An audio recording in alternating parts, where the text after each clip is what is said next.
भारतात तर अशी परिस्थिती आहे की तुमच्याकडे मुबलक अन्नधान्य आहे, तुम्ही याच्या अन्नधान्याला भाव देत नाही, तरीसुद्धा हा लेखाचा शेती सोडत नाही. हा शेती सोडत नाही म्हणून तुम्ही परत त्याचं शोषण करता, आणखी त्याचं परत शोषण करता. म्हणून तुम्हाला असं वाटते की देशाची परिस्थिती चांगली आहे, मग तुम्ही त्याचा निर्देशांक GDP ठरवता. देशाचा निर्देशांक हा GDP असू शकत नाही. GDP कोणत्याच परिस्थितीत हे रिफ्लेक्ट करत नाही की या देशात रोजगाराची परिस्थिती कशी आहे. GDP कधीच रिफ्लेक्ट करत नाही की या देशात अन्नधान्याची परिस्थिती कशी आहे.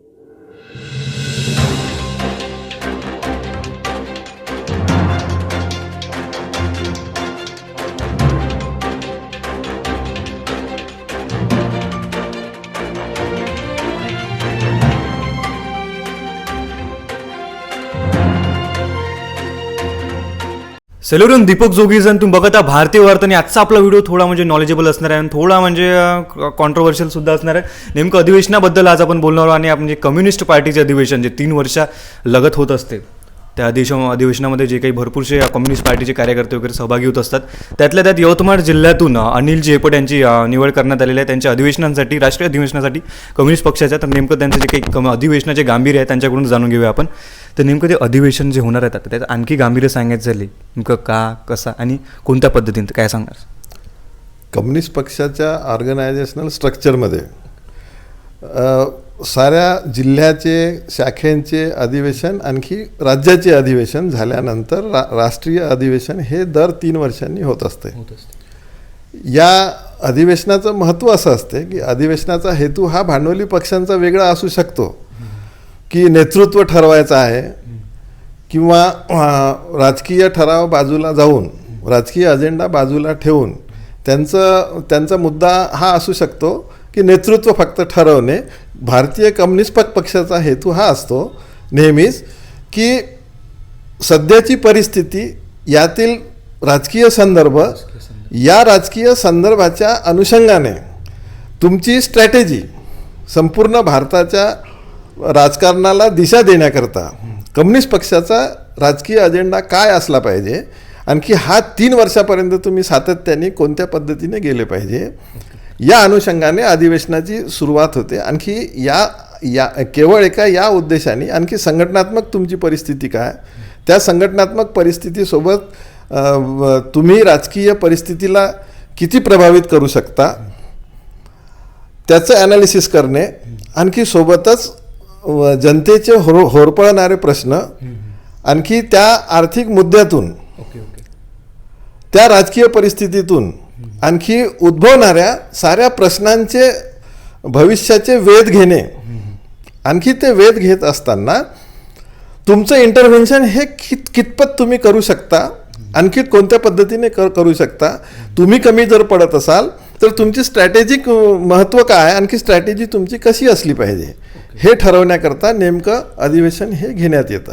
यातून अधिवेशनाचा दुसरा उद्देश हा आहे की अधिवेशन हे संपूर्ण देशातल्या कम्युनिस्ट पक्षाच्या सभासदांचं प्रतिनिधित्व करणाऱ्या लोकांकडनं ॲसिम्युलेशन व्हावं, आणखी त्यांचा सहयोग असावा, आणखी त्यातून मग तुम्ही जर ठरवलेलं असलं त्या अनुषंगाने मग तुम्ही तुमची वाटचाल ही 3 वर्षाकरता पुढील केली पाहिजे. आजच्या परिस्थितीत महाराष्ट्राचं जे अधिवेशन झालं, आणखी त्या महाराष्ट्राच्या अधिवेशनात जो मुख्य राजकीय ठराव होता तो हा ठराव होता की मोदी सरकारचं शासन, BJPचं शासन म्हणण्यापेक्षा हे BJPसाठी सुद्धा कठीण आहे. BJP सुद्धा मान्य करते की हे BJPचं शासन नसून हे मोदी सरकारचं शासन आहे, मोदी शहाचं शासन आहे. आणखी या शासनाचे जे काही गांभीर्य आहे हे गांभीर्य हे सरळ थेट लोकशाहीला भिडते. मग लोकशाही जर धोक्यात जर असेल, त्यावेळेस लोकशाही धोक्यात असताना आणखी याचे चटके हे कालपर्यंत कोणीतरी सांगत होतं म्हणून काही जाणवत होतं अशातला भाग राहिलेला नाही. हा प्रत्येक माणसाने स्वतः आता अनुभवलेला भाग आहे. आणखी लोकशाही धोक्यात आहे हे कालपर्यंत मी जर सांगत होतो किंवा कम्युनिस्ट पक्ष जर सांगत होता, डावे पक्ष जर सांगत होते, तर लोकांचा विश्वास कदाचित एवढ्याकरता दुर्लक्षित केला जात होता की हा विरोधक आहे. परंतु आज BJPतल्या अल्पसंख्याक असो, पीडित असो, दलित असो, आर्थिक वंचित असो, किंवा सामाजिक वंचित असो, तो सुद्धा मनुष्य आजच्या घटकेला हे मानण्यास तयार आहे की लोकशाही खरोखर धोक्यात आहे. सर म्हणजे आम्ही सुरुवातीलाच म्हटलं होतं की नॉलेजेबल असणारा व्हिडिओ, तर नेमकं खरंच तुम्ही भरपूरचं नॉलेज दिलं अधिवेशनाबाबत.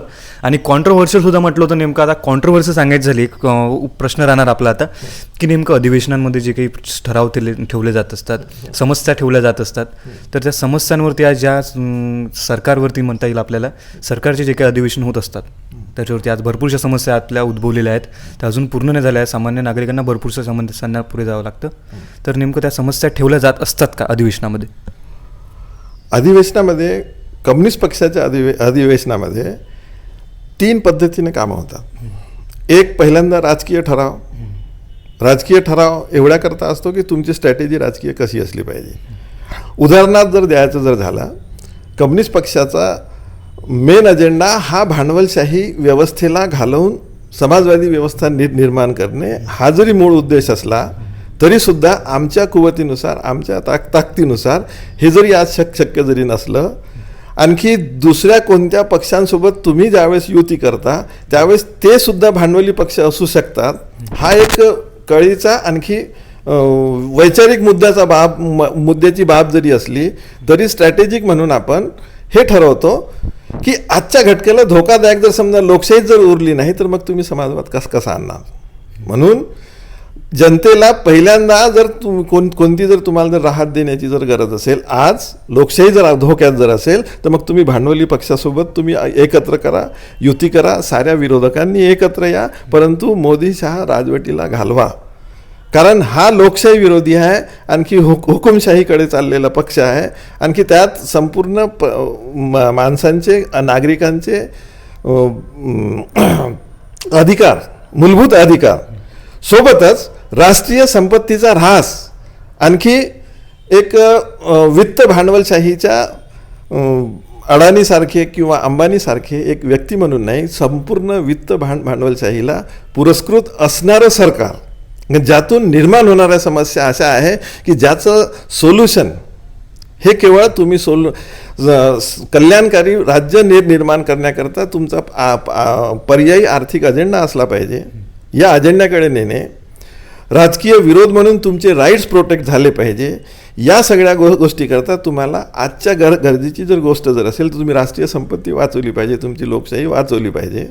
हे सगळं करत असताना तुम्ही तुमचं एक नेमकं राजकारण, पर्यायी राजकारण, आर्थिक अजेंडा पर्यायी निर्माण केला पाहिजे. म्हणून आमचे प्रयत्न असणार आहे की सारे विरोधक एकत्र झाले पाहिजे. त्यात कम्युनिस्ट पक्षाला त्याग जरी द्यावा लागला तरी आम्ही देण्यास तयार आहोत.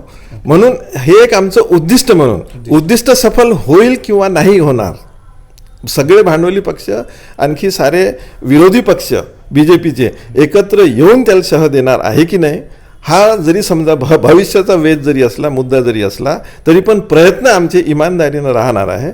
आणखी इमानदारीनं प्रयत्न करण्याकरता राजकीय ठरावात महाराष्ट्राच्या अधिवेशनात हे ठरलेलं आहे की मोदी शहा राजवट हटवणे हा तुमचा प्राथमिक उद्देश आहे.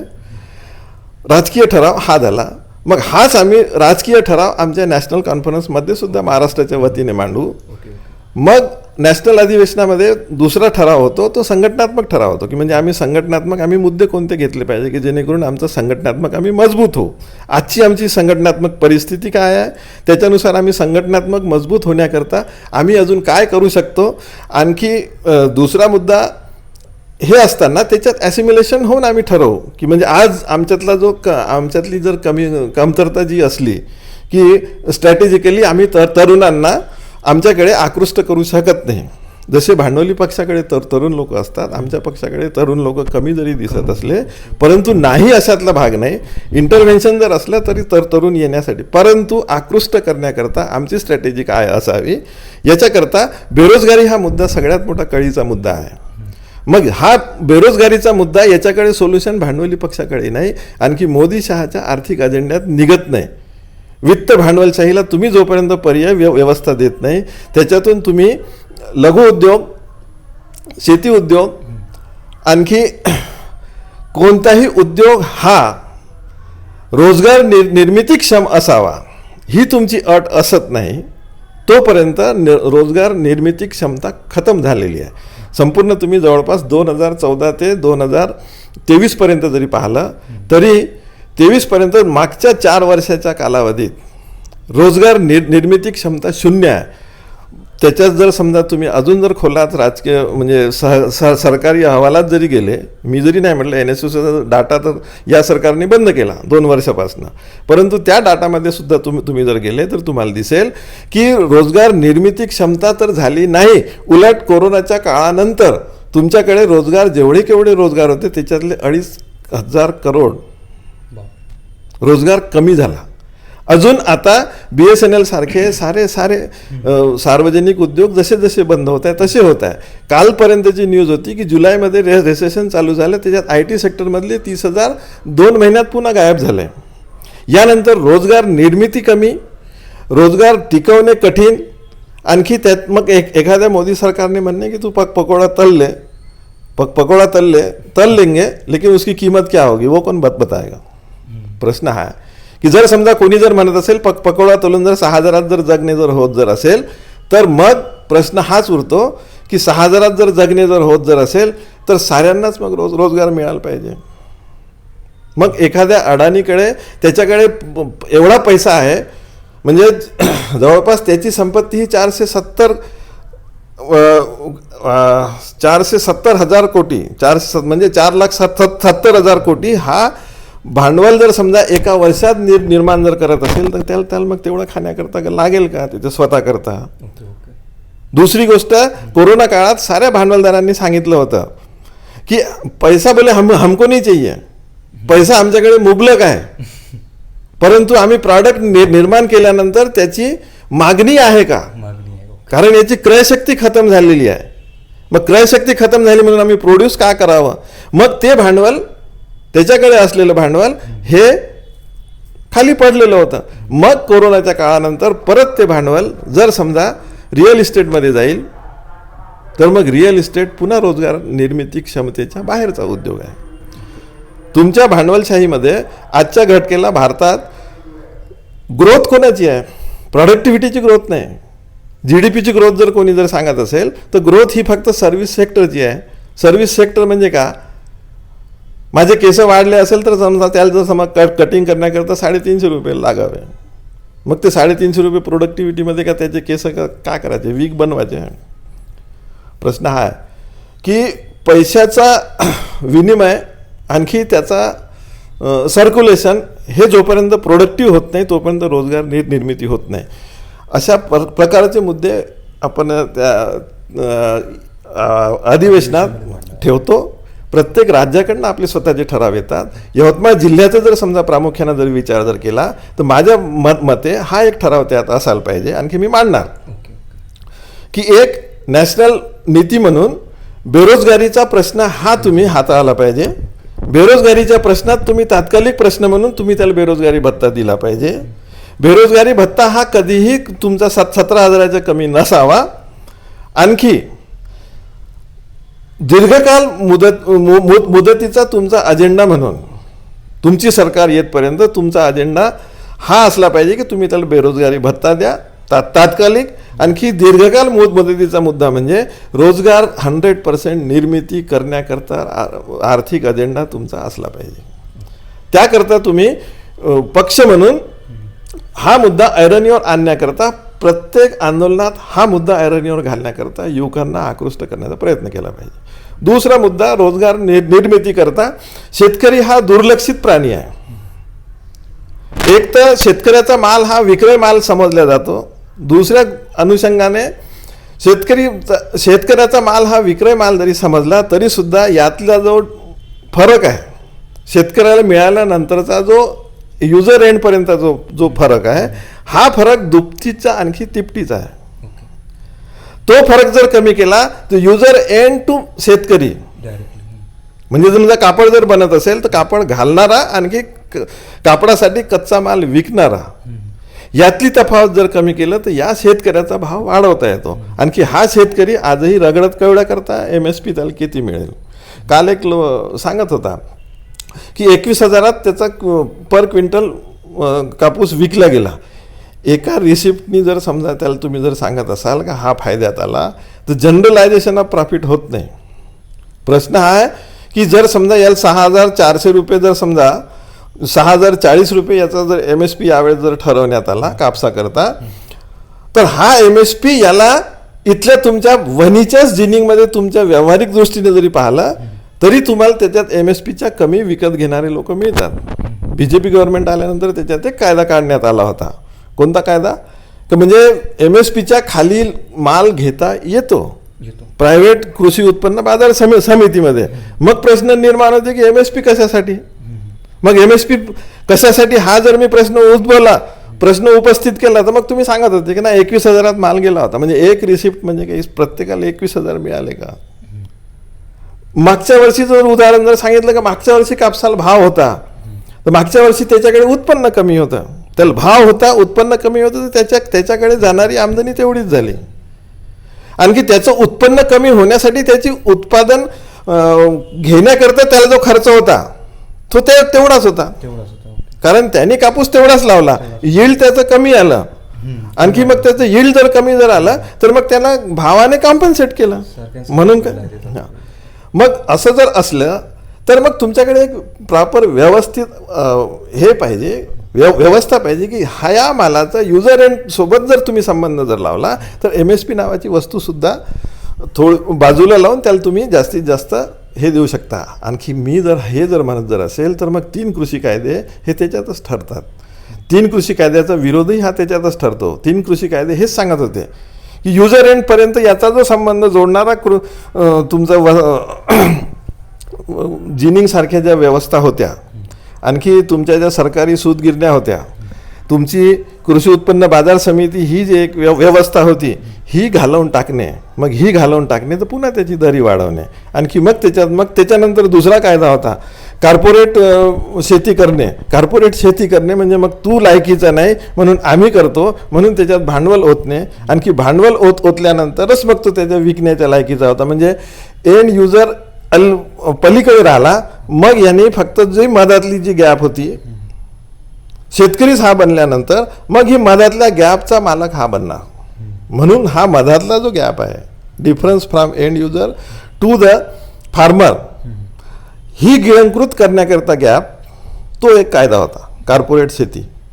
मग आपण असं म्हणू शकतो कार्पोरेट शेती जर समजा फायद्यात येते हे जर समजा अर्थशास्त्रज्ञ सांगत असतील, आणखी हे भांडवलदाराला आणखी वित्त भांडवलशाही जर समजत जर असेल तर मग आम्हाला समजलं पाहिजे की हीच जर समजा मालकी जर बदलली, समजा हीच मालकी जर समजा शेतकऱ्याला दिली, आणखी हा जो गॅप भरण्याकरता त्याच्यात भांडवल ओतण्याकरता तुम्हाला जर वित्त भांडवलाची गरज पडत असेल तर सरकार म्हणून जर वित्त भांडवल जर ओतल्या गेलं, शेती ही जर समजा सरकारी समजण्यात आली, सरकारी एंटिटी आहे असं जर समजण्यात आलं तर रोजगार निर्माण होईल, शेतकरी शेती करण्यासाठी जागरूक होईल, आणखी त्याचा तो उद्वेलित होईल, आणखी ही समस्या मिळू शकते.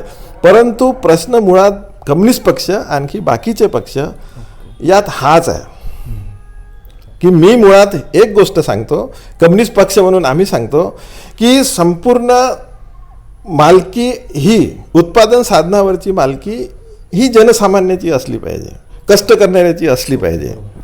भांडवली पक्ष हे सांगतात की मालकी थोडी थोडी वाटून पाहिजे, कष्ट करण्यासाठी असली पाहिजे, न कष्ट करणाऱ्यासाठी थोडी थोडी पाहिजे. मग त्याच्यात BJPचं जर समजा एक्स्ट्रीम एंड जर पकडतो म्हटलं तर तो सरळ म्हणते कष्ट करण्यासाठी आम्ही जेवढी केवढी त्याला जगण्यापुरती मदत आहे तेवढी देतो, तेवढाच त्याचा हक्क आहे. बाकी वित्त भांडवल हेच खरं मालक आहे.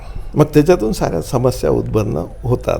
म्हणून केवळ राजकीय परिस्थितीमध्ये कम्युनिस्ट पक्षाचं वैशिष्ट्यच हे आहे की कष्ट करण्यासाठी बोलणारा, कष्टाचे दाम हे त्याला मिळाले पाहिजे, आणखी कष्टाचे दाम हेच त्याच्या हक्काचे आहे. कष्टाची विना संपत्ती निर्मिती होत नाही, म्हणून संपत्तीवरती, साऱ्या जगाच्या संपत्तीवरती हा हक्क आमचा आहे हे ठासून सांगणारा, आणखी केवळ तेवढ्याच करता राजकारण करणारा, त्याच्यात सरमिसळ करण्याकरता कोणतंही विदाऊट डायल्युशन सरमिसळ न करता राजकीय अजेंडा मांडणारा पक्ष केवळ कष्टकऱ्यांचा कम्युनिस्ट पक्ष आहे. म्हणून कम्युनिस्ट पक्षाच्या अधिवेशनास जास्त महत्त्व ठरते की याचा राजकीय अजेंडा हा काय असू शकतो.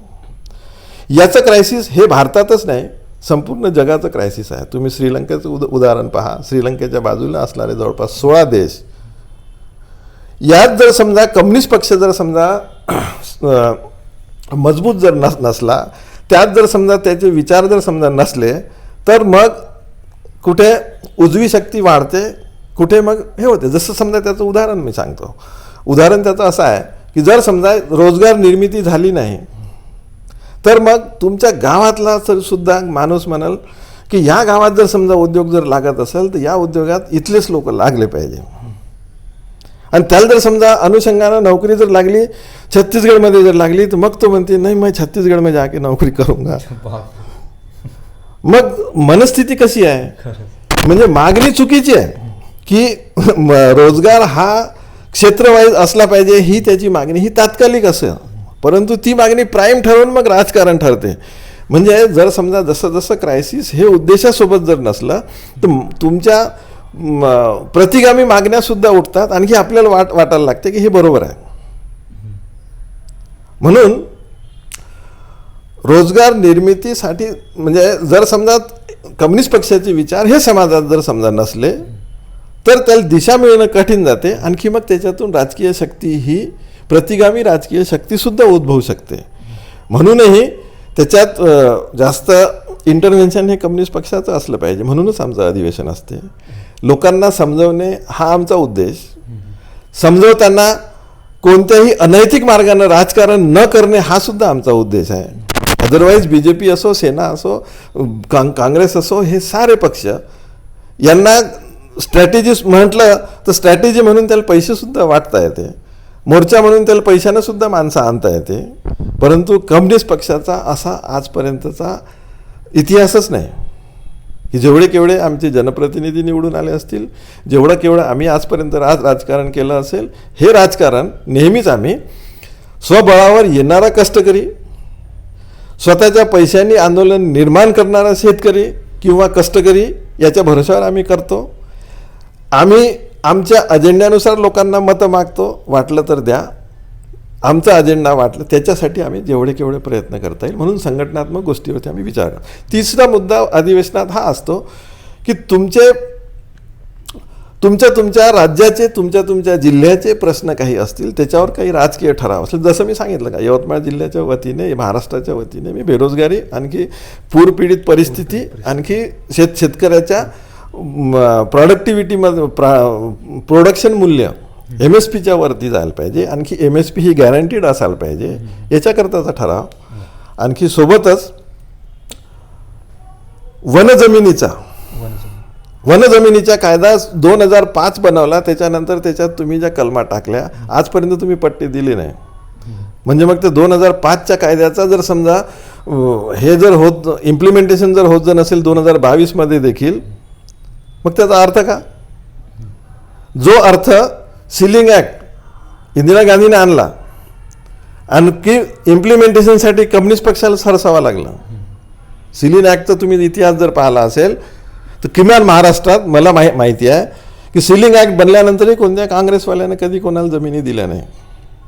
सावकाराचे वही खात्या सकट त्याच्या जमिनीत पारवेकराची जमीन त्याच्याकडे सिलिंगची ॲक्टमध्ये त्याची जप्त झाल्यानंतर देखील पारवेकरच्या शेतात जाऊन आदिवासी लोकांना, कष्टकरी लोकांना जमिनी वाटण्यापर्यंतचा लढा कम्युनिस्ट पक्षाला करावा लागला.